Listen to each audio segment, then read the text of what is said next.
what really drove home this 10-minute format was I really thought about my audience. The podcast is not about me. It's not for me. It's not what makes me happy. At the end of the day, the podcast is for my audience and secondarily for my guests and helping them look good.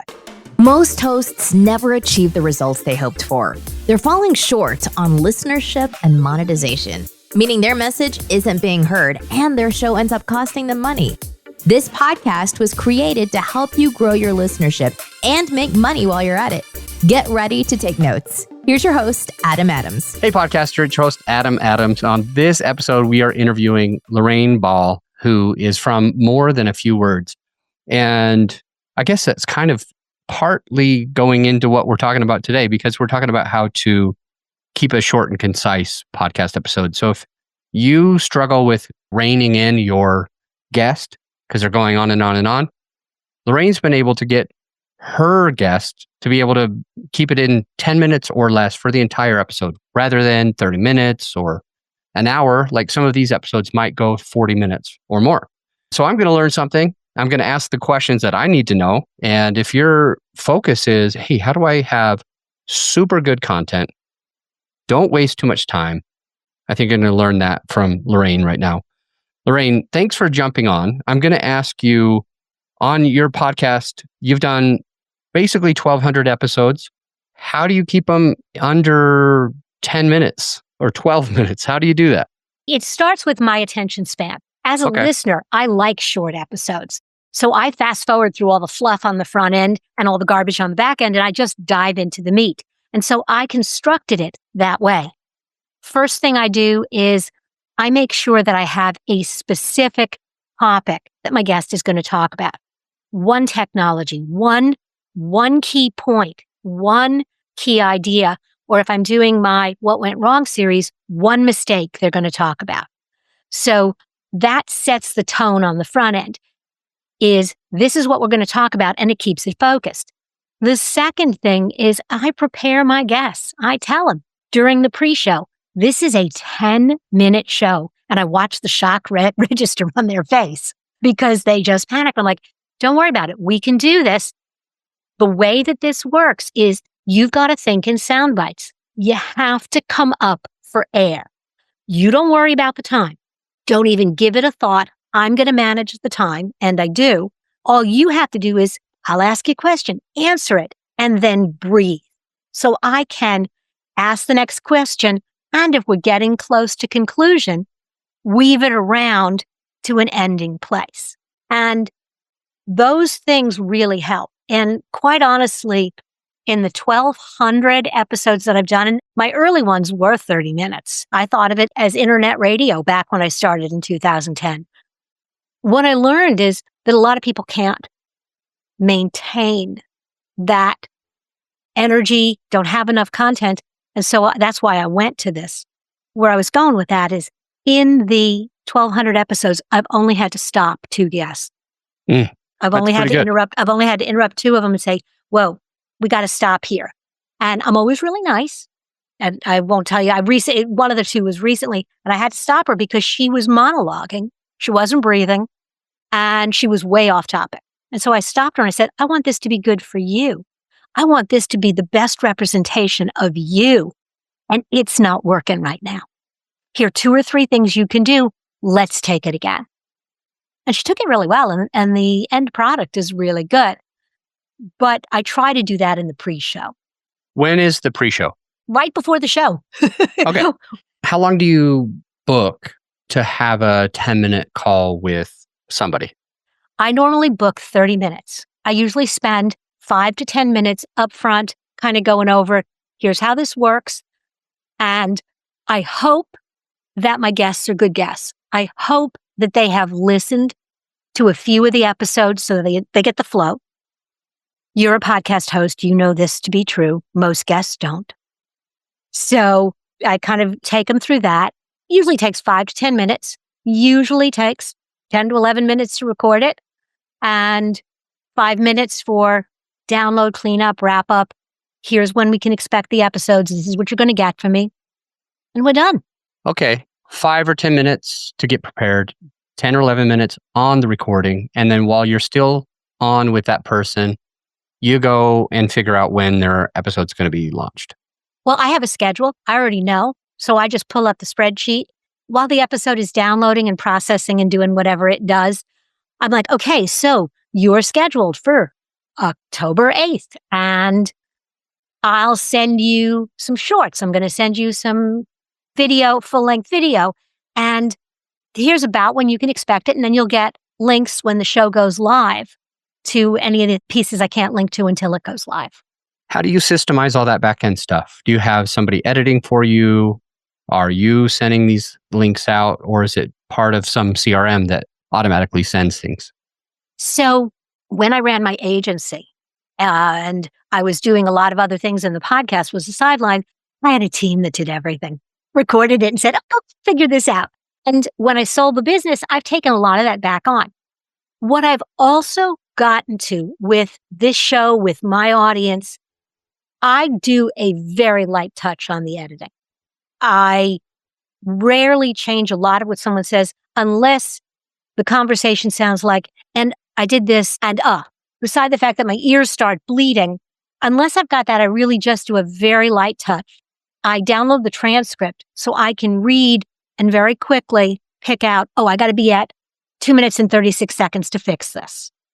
If something happens during the recording where there's something that I know that I want to take out, I'll just make a note on my notepad, while we're talking, of the timestamps. So it's a very light touch on the edit. It's a very light touch on the video edit. I find that YouTube, the more authentic it is, the better it does. And then I use Opus clips to do all my little clips and sound bites. And I usually like to get 2 to 3.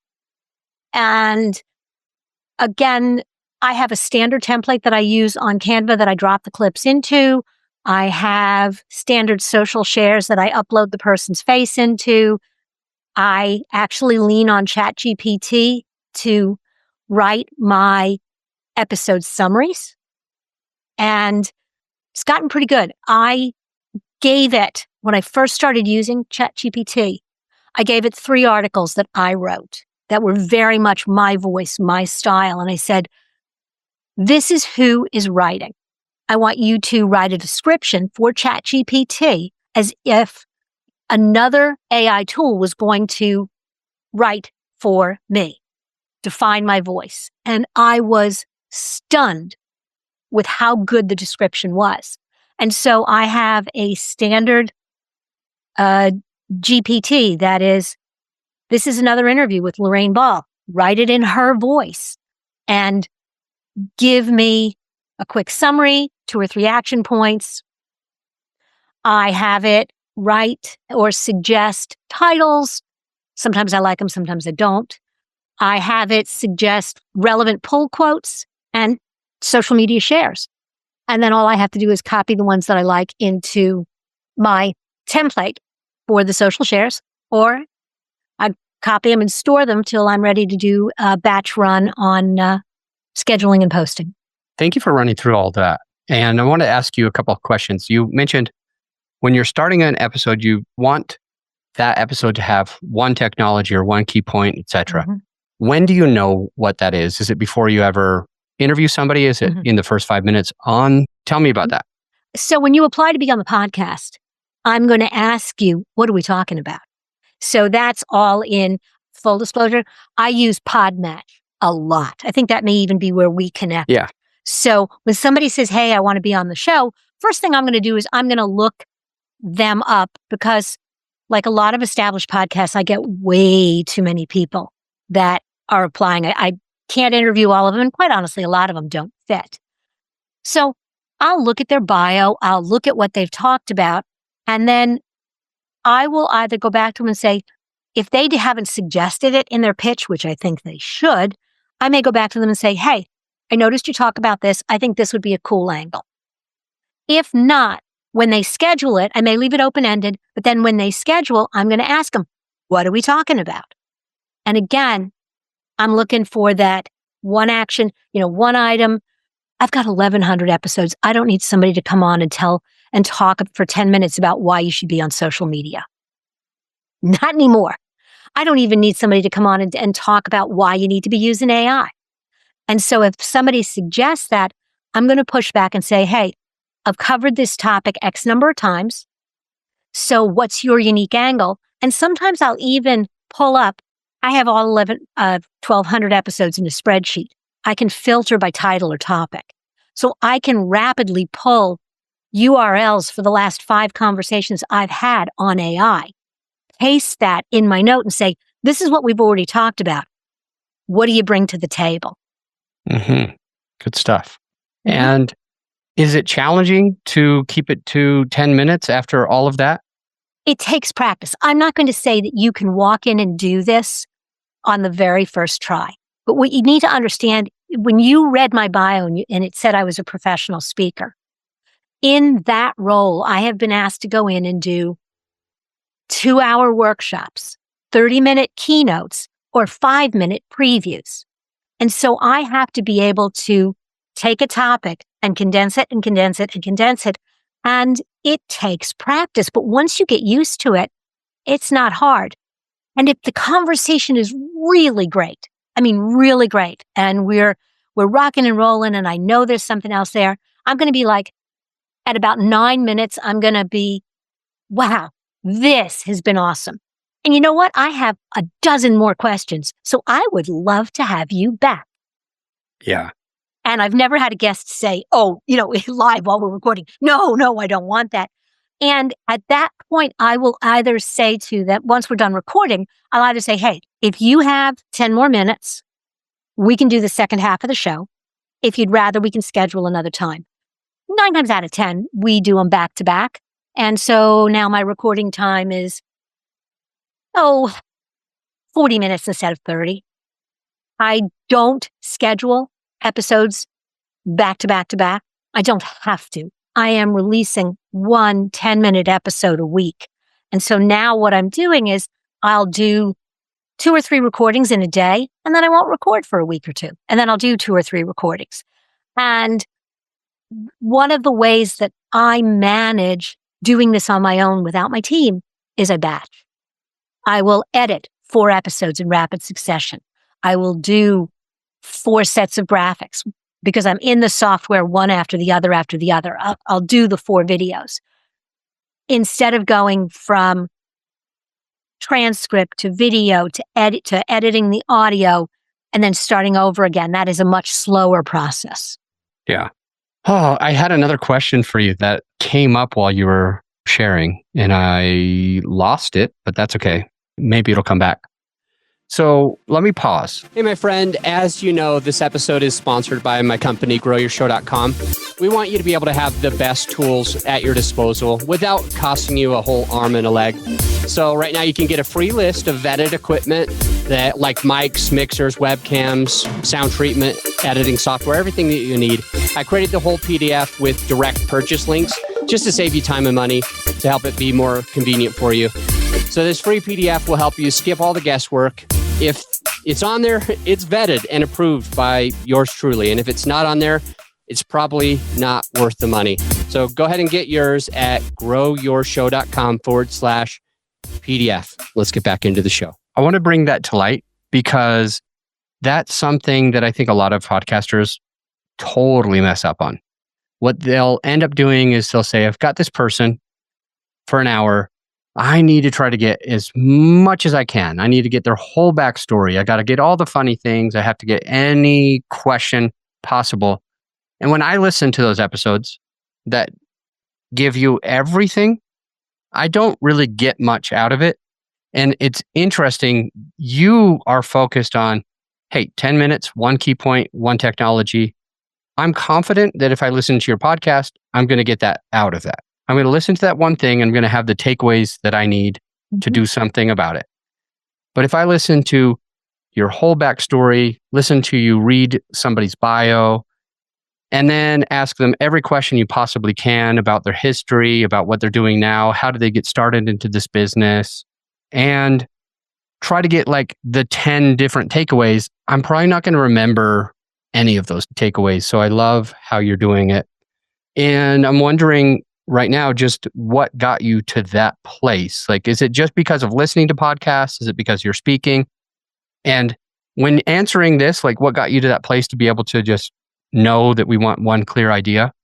How did you get that to translate into the podcast that somebody else who's listening can make it happen? The first thing that I did was I was frustrated with some of those 30-minute episodes where the guest couldn't hold their own for 30. So there was definitely that frustration. And, when you talk about an hour episode, my little heart hurts for you because I don't have an hour. So that was the first thing. But then what really drove home this 10-minute format was I really thought about my audience. The podcast is not about me. It's not for me. It's not what makes me happy. At the end of the day, the podcast is for my audience and secondarily for my guest and helping them look good. Okay. So my audience, I am talking to very busy entrepreneurs, solopreneurs, coaches, consultants who, like me, are juggling lots of balls, who are small business owners and they're doing lots of things. They want to stay on top of marketing. And so instead of making them sit down for half an hour with a notebook, I give them something they can listen to in the car between meetings. I give them something they can listen to while they're waiting for the customer to log in for a Zoom call. Because one of the things I found out in my in my own personal listening behavior was if I got interrupted, as much as I was enjoying the podcast, if I got to my destination, turned off the podcast, I would not necessarily turn it back on when I got going later. And so the 10-minute format just made sense for people who were living that life. Because at that point, and even today, that's definitely my life. I am definitely in my audience, but I am not necessarily exactly my audience. And that's okay. So that's the first question. Before you decide, should I do a 10-minute podcast? Should I do a 30-minute podcast? I would, number one, ask yourself, who's listening? Why are they listening? What do you really want them to get out of it? The podcasts that I object to are the ones where the hosts are really doing the show for themselves. And so you get 10 minutes of what I would call prattle in the, what'd you do this weekend? Who you did? I don't care. I'm listening because I want the synopsis of my silly reality show. I'm listening because I want to know about that recipe. Whatever it is I'm listening for, I want you to dive into the story of that brand or that marketing campaign or whatever it is. So when I hear that long setup, the first thing that occurs to me is that is a very selfish host. So that's the first thing is you really need to focus on who your audience is. What do they want? What do you want them to have as a result? I can listen to a 1-hour interview and not bat an eye if it's somebody I really want to know about. I'll give you an example. He's funny, and I don't know how it would work as a podcast, but I really love David Letterman's My Next Guest. It's on Netflix. It's a special. I think it would work as a podcast, maybe. I think he relies a little bit on the physical. It might not. But he asks fun questions, good questions, disarming questions. He doesn't ask for your whole life story. He's done his homework and he asks about the highlights. And that's the other thing is that if you want to tighten up your show, you got to do your homework and look at everything the person brings to the table and figure out what are the 3 to 5 things that your audience really needs to know. And I think that makes it a lot easier to capture a lot of content in a short period of time. That's really good. Thank you. Appreciate it. To the listener, the next episode is already queued up. It's got a lot of value for you. And I will see you there. If you're glad that you checked out the podcast today, if you got some value out of this episode, some actionable takeaways, I invite you to do one of 3 things. A, you could do a written review on Apple. Let us know what you think. Just an honest written review. B, you could share the podcast with a friend of yours who needs it. Or C, at the very least, implement what you've learned to take your business and your podcast to the next level. And I'll see you on the next episode.